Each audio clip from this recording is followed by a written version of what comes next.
Hello friends, તમુસ kitchen and vlog પર તમારું સ્વાગત છે. મિત્રો, આજે બનાવીશું શિયાળાની ગુલાબી ઠંડીમાં ખાવાની મજા પડી જાય એવું મસાલાથી ભરપૂર ખૂબ જ ટેસ્ટી એવું લસણિયું ખીચું. ટેસ્ટમાં એટલું લાજવાબ કે સ્વાદ ચાખ્યા પછી ભૂલાશે નહીં. તો ચાલો ઝડપથી બનાવવાની રીત જોઈ લઈએ. આજે આપણે જે ખીચું બનાવીશું એ લસણિયું ખીચું બનાવીશું અને આ ખીચું બનાવવા માટે આપણે અહીંયા લસણની જરૂર પડશે. તો થોડું આપણે અહીંયા લીલું લસણ લેવાનું છે અને થોડું સૂકું લસણ લેવાનું છે. હવે સૌથી પહેલા જે લીલું લસણ છે એને ધોઈ અને ચોખ્ખું કરી લઈશું. લસણની ઉપરના જે વધારાનો ભાગ છે એને આપણે કાઢી લઈશું. આ રીતે ઉપરનો ભાગ પણ જો થોડો થોડો હોય તો એને કાઢી લેવાનો છે અને ત્યાર પછી ઉપરનો જે સફેદ ભાગ છે એને આપણે અલગ કરી લઈએ અને પાંદડાને અલગ કરી લઈશું. પાંદડામાં પણ જે વધારાનો નકામો ભાગ હોય એને આપણે દૂર કરી લઈશું. હવે આ જે સફેદ ભાગ છે એને આપણે સમારી લઈશું. જુઓ, આ રીતે એકદમ ઝીણું ઝીણું સમારી લેવાનું અને વ્હાઈટ ભાગને સમાર્યા પછી પાનને પણ ઝીણા ઝીણા સમારી લઈશું. મિત્રો, આજની રેસીપી છે એ ખાસ કરીને લીલા લસણથી બને છે અને શિયાળામાં લીલું લસણ તો હોય જ. તો લસણને આપણે અહીંયા બે જુદી જુદી રીતે સમારી લીધું છે. સફેદ ભાગને અલગ સમાર્યો છે અને પાનને પણ અલગ સમારી લીધા છે.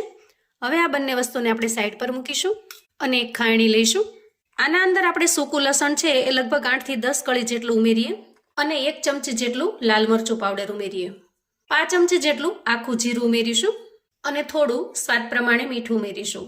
આ બધા જ મસાલા કર્યા પછી આપણે એને સરસ રીતે ખાંડી લેવાનું છે. જુઓ, આ રીતે આપણે પેસ્ટ બનાવી લેવાની છે. લસણને આપણે થોડું અધકચરું જ રાખવાનું છે, સાવ પેસ્ટ નહીં બનાવીએ. હવે આટલી તૈયારી કર્યા પછી આપણે ગેસ તરફ જઈશું. અહીંયા આપણે ગેસ ઓન કરીશું અને ગેસ ઉપર એક કડાઈ મૂકીશું. ખાસ કરીને કડાઈ છે એ નોનસ્ટિક પસંદ કરીશું અથવા તો કોઈ જાડા તળિયાની કડાઈ લઈશું જેથી કરીને ખીચું નીચે ચોંટી ન જાય. હવે કડાઈ થોડી ગરમ થાય એટલે 1 થી 1.5 ચમચા જેટલું તેલ લઈશું. ખીચું બનાવવામાં ખાસ કરીને સિંગ તેલનો ઉપયોગ થતો હોય છે અને સિંગ તેલથી જ ખીચાનો ટેસ્ટ ખૂબ સરસ લાગે છે. હવે જુઓ, અહીંયા તેલ થોડું ગરમ થયું છે, તેમાં અડધી ચમચી જેટલું જીરું નાખી દઈએ, આખું જીરું, અને થોડું સાંતળી લઈએ. ખાસ કરીને ખીચાની અંદર શીંગતેલનો ટેસ્ટ જ ખૂબ સરસ લાગે છે. તો શક્ય હોય ત્યાં સુધી ખીચું તમે જો શીંગતેલથી બનાવશો ને તો એકદમ ટેસ્ટી અને ખૂબ જ મજેદાર, બજારમાં જે લારી ગલ્લામાં મળે એવું સરસ ટેસ્ટી લાગશે. જીરું થોડું સતળાઈ ગયું છે એ સમયે આપણે તૈયાર કરેલું લીલું લસણ ઉમેરી દઈએ. અહીંયા આપણે લસણનો જે ઉપરનો સફેદ ભાગ કટ કરીને રાખેલો છે એ ઉમેરી દીધો છે. મોટા ભાગે ખીચું બનાવીએ ત્યારે આપણે પાણી ગરમ કરી અને એમાં મસાલા ઉમેરતા હોઈએ, પણ આજે આપણે લસણિયું ખીચું બનાવી રહ્યા છીએ એટલે લસણનું કાચાપણું દૂર થઈ જાય, એનો કાચો ટેસ્ટ દૂર થઈ જાય એ માટે આ રીતે થોડું તેલ મૂકી અને લસણને સાંતળી લેવાનું જેથી એનું કાચાપણું દૂર થઈ જશે અને ટેસ્ટમાં પણ સરસ લાગશે. અહીંયા વઘારમાં ફાવે તો તમે થોડી હિંગ પણ ઉમેરી શકો છો. હવે આપણે વઘારની અંદર 2 કપ જેટલું પાણી ઉમેરી દઈએ. તો અહીંયા તમારે કોઈ કપ કે વાટકાને માપ તરીકે સેટ કરી દેવાનું. આ રીતે આપણે 2 કપ પાણી લઈશું તો આના અંદર જે ચોખાનો લોટ ઉમેરવાનો થશે એ આપણે 1 કપ જેટલો લઈશું અને મસાલાને સરસ રીતે મિક્સ કરી લઈએ. તમારે જો થોડું વધારે સ્પાઇસી બનાવવું હોય તો તમે મરચાના ટુકડા પણ ઉમેરી શકો છો અથવા તો આદુ મરચાની પેસ્ટ પણ ઉમેરી શકો છો. પણ આજે હું માત્ર સ્પેશિયલ લસણિયું ખીચું બનાવી રહી છું એટલે મેં વધારાના એકેય મસાલામાં ઉમેર્યા નથી. માત્ર જાજો ભાગ છે એ લસણનો રાખ્યો છે જેથી લસણનો ટેસ્ટ છે એ એકદમ સરસ ઇન્હેન્સ થઈને બહાર આવે. આ બધી જ વસ્તુને આપણે સરસ રીતે મિક્સ કરી લીધી છે. હવે ઉમેરીશું સ્વાદ પ્રમાણે મીઠું. 1 ચમચી જેટલા તલ ઉમેરી દઈએ અને ઝીણા સમારીને તૈયાર કરેલા લસણના પાનને ઉમેરી દઈએ. બધી જ વસ્તુને સારી રીતે મિક્સ કરી લઈએ. હવે આપણે આ પાણીને ખૂબ સરસ રીતે ઉકળવા દેવાનું છે. એકદમ સરસ ઉફાળ આવી જાય ત્યાં સુધી એને ગરમ થવા દઈશું. તો અહીંયા ઢાંકણ ઢાંકી એકદમ સરસ ઉફાળ આવે ત્યાં સુધી થવા દઈશું. અંદાજે 1 મિનિટ સુધી સરસ ઉફાળ આવવા દીધો છે. હવે ચેક કરી લઈએ. આ રીતે તમે ઢાંકણ ખોલશો ને એટલે એમાંથી એકદમ સરસ લસણની સુગંધ આવશે. ત્યાં જ તમને ખ્યાલ આવી જશે કે ખીચું ખૂબ જ ટેસ્ટી બનવાનું છે. હવે આપણે આના અંદર જે મીઠું ઉમેર્યું છે એ ચેક કરી લઈએ. બરાબર મીઠાનો સ્વાદ થોડો ચડિયાતો લાગે એ રીતનો હોવો જોઈએ, કેમ કે જ્યારે આના અંદર આપણે ચોખાનો લોટ ઉમેરીશું ને ત્યારે સ્વાદ થોડો ફીકો થશે, થોડો મોળો થશે અને પછી ખીચું તૈયાર થઈ ગયા પછી એમાં મીઠું આપણે ભેળવી નહીં શકીએ. એટલે પહેલેથી આ રીતે થોડું ટેસ્ટ કરી અને ચેક કરી લેવાનું જેથી ખીચાનો ટેસ્ટ મીઠા મોળો ન થાય. અને થોડી કોથમીર પણ ઉમેરી દઈશું. હવે જુઓ, અહીંયા પરફેક્ટ ઉફાળ આવી ગયો છે અને બધું એક્ઝેક્ટ સરસ રીતે તૈયાર થઈ ગયું છે. એ સમયે આપણે 1 કપ જેટલો ચોખાનો લોટ લેવાનો છે, જે આપણને બજારમાં આસાનીથી મળી જાય છે. તો અહીંયા 2 કપ પાણીની સામે 1 કપ જેટલો ચોખાનો લોટ લઈશું. હવે આ રીતે સ્પેચ્યુલાને બરાબર વચ્ચે સેટ કરીશું અને ઉપરથી ચોખાના લોટને આપણે નાખતા જઈશું. જુઓ, આ રીતે ચલાવતું જવાનું અને ઉપરથી ચોખાનો લોટ ધીરે ધીરે નાખતો જવાનો છે, જેથી ચોખાના લોટમાં જે ઝડપથી ગાંઠા પડી જાય છે એ નહીં પડે અને ખૂબ સરસ રીતે મિક્સ થઈ જશે.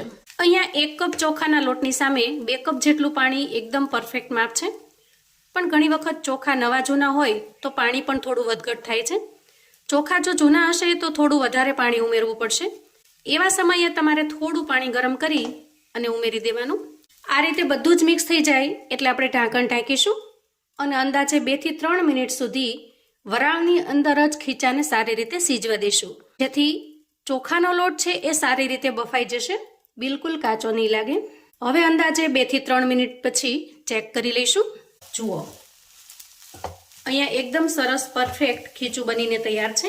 ચોખાના લોટનું બિલકુલ કાચાપણું આમાં લાગતું નથી, સરસ રીતે લોટ બફાઈ ગયો છે. આ સમયે ગેસની ફ્લેમને આપણે બંધ કરીશું અને તૈયાર થયેલા ટેસ્ટી એવા લસણિયા ખીચાને સર્વ કરી લઈએ. તો મિત્રો તૈયાર છે આપણું ગરમા ગરમ એકદમ ટેસ્ટી એવું લસણિયું ખીચું.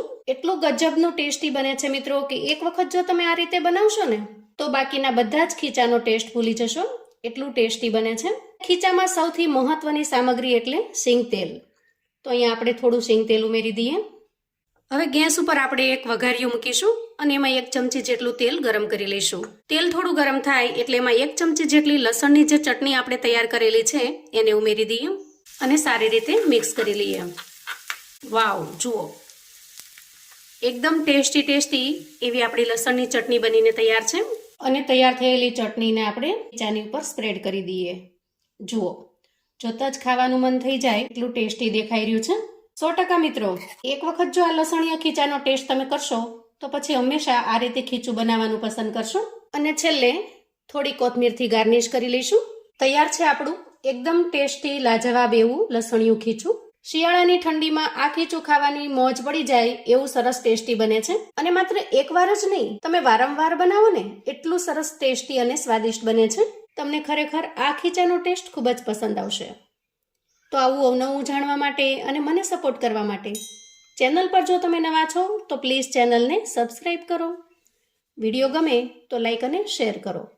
તમારા સગા સંબંધી મિત્રોને પણ આપણી આજની એકદમ ટેસ્ટી એવા લસણિયા ખીચાની રેસિપી ચોક્કસથી મોકલી આપજો, જેથી એ લોકો પણ બનાવીને તૈયાર કરી શકે, એન્જોય કરી શકે, એના પરિવારને પીરસી શકે. કોમેન્ટમાં મને ચોક્કસથી જણાવજો મિત્રો કે આજની એકદમ ટેસ્ટી એવી લસણિયા ખીચાની રેસિપી તમને કેવી લાગી છે. ફરી મળીશું એક નવી રેસિપી સાથે. ત્યાં સુધી આવજો મિત્રો.